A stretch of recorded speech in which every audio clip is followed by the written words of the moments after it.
பிரியமானவர்களே, ஆண்டவர் ரட்சகருமாகிய இயேசு கிறிஸ்துவின் நாமத்தில் உங்களுக்கு என் அன்பின் வாழ்த்துக்கள். எப்படி இருக்கிறீங்க? வெயிலின் தாக்கம் ரொம்ப அதிகமாக இருக்கிறது. மிகவும் கவனமாக இருங்கள். உங்கள் பிரயாணங்களிலே, உங்கள் பயணங்களிலே மிக ஜாக்கிரதையா இருங்கள். கர்த்தர் உங்களோடு கூட இருந்து உங்களை கிருபையாய் காத்து நடத்துவார். இன்றைக்கு கூட ஒரு கர்த்தருடைய வார்த்தையை நாம் வாசித்து தியானிக்க போகிறோம். நாகும் 1ஆம் அதிகாரம் 7ஆம் வசனத்தை வாசிக்க. கர்த்தர் நல்லவர், இக்கட்டு நாளிலே அரணான கோட்டை, தம்மை நம்புகிறவர்களை அறிந்திருக்கிறார். நம்ம ஆராதிக்கிற தேவன் ரொம்ப நல்லவர். ஆமென் சொல்லுங்களேன். அவரை நம்புகிற பிள்ளைகளை அவர் அறிந்திருக்கிறார். இன்றைக்கு அதைத்தான் தியானிக்க போகிறோம். அவரை நம்புகிற அவருடைய பிள்ளைகளை அவர் அறிந்திருக்கிறார். இந்த வார்த்தை கேட்கிற அன்பு சகோதரனே, சகோதரியே, நான் இயேசுவை ரொம்ப நம்பி இருக்கிறேன். அவர் தான் என் வாழ்க்கையை மாற்ற முடியும். அவர் தான் என் வியாதியை குணமாக்க முடியும். அவர் தான் என்னுடைய துன்பத்தில் எனக்கு விடுதலை கொடுக்க முடியும். அவர் தான் என் கணவரை மாற்றி நல்ல மனிதனாய் மாற்ற முடியும். அவர் தான் என் பிள்ளைகளை மாற்ற முடியும். அவர் தான் என் வேலை ஸ்தலத்தில் எனக்கு துணை நிற்க முடியும். அவர் தான் என் குடும்பத்தின் வறுமையை மாற்ற முடியும். அவர் தான் எனக்கு சமாதானம் தர முடியும். இப்படி அவரை நம்பி நிற்கிற தேவ பிள்ளைகளே, உங்களை அறிந்திருக்கிற ஒரு தகப்பன் உங்களுக்கும் எனக்கும் உண்டு.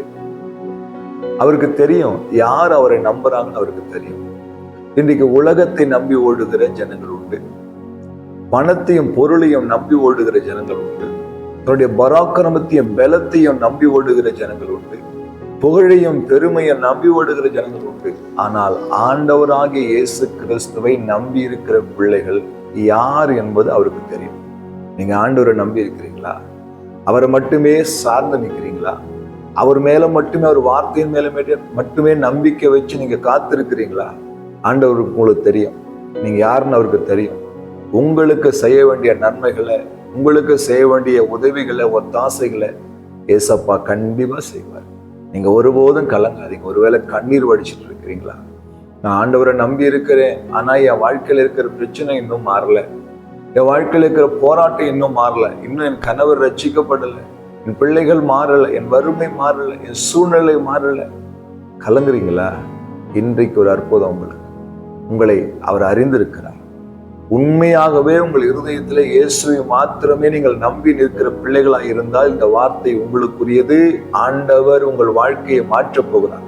இயேசு கிறிஸ்துவின் நாமத்திலே உங்களுக்கு ஒரு அற்புதம் உண்டு. ஏன்னா வேதம் சொல்லுது, இக்கட்டு நாளிலே அவரே அரணான கோட்டை.